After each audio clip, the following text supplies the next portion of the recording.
Typical of me at that time in my life. I was the clown of the class, but actually the others laughed more at me than with me.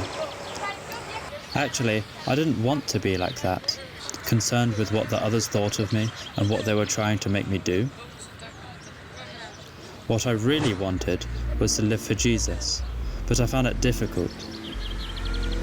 I wasn't the typical nice and kind guy who always did things the right way.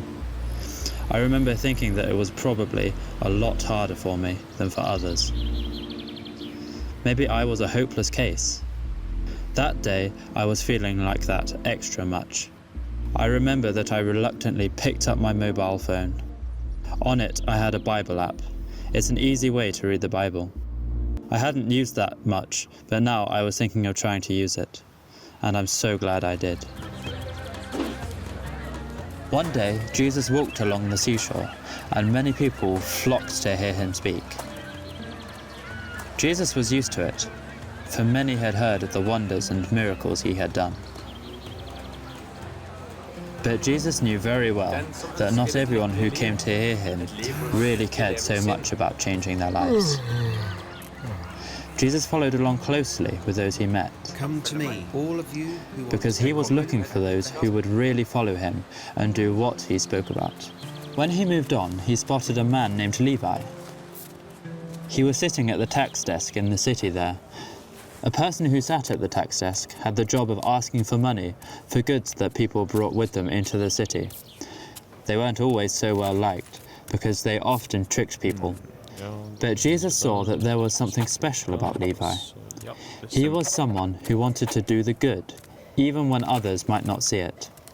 But Jesus saw it. So Jesus went up to him and said, Levi, follow me.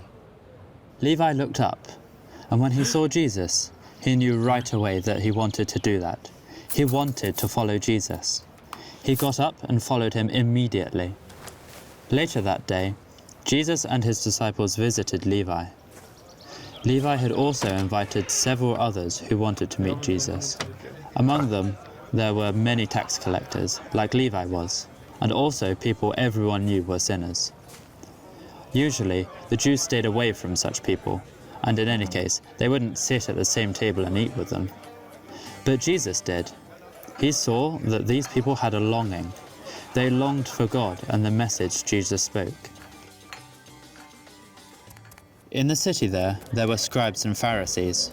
They were the sort of people who knew a lot about the Holy Scriptures and about all the laws God had given them. They thought it was absolutely terrible that Jesus was with such people. So they went to Jesus' disciples and asked why Jesus ate with tax collectors and sinners day after day. Jesus heard what they said. Then he decided to speak and answer them himself.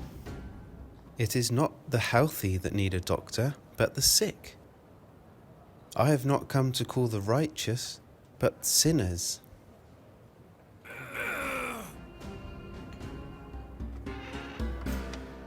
For Levi, this was probably a night he never forgot. Just think that Jesus wanted him to be a disciple, and that he had hope for a man like him. Just as Jesus himself had said, I have not come to call the righteous, but sinners. That's people like me. it is just those who know that they can't make it that Jesus has come to help. It is just those who feel miserable Jesus can give hope to. This was the beginning of a whole new life for Levi. And it kind of became the beginning for me too. When I read the story about Levi, I got hope. Jesus came to help people just like me, and he clearly doesn't care what others normally care about. Whether he is popular and successful. Jesus can help just such a one as me.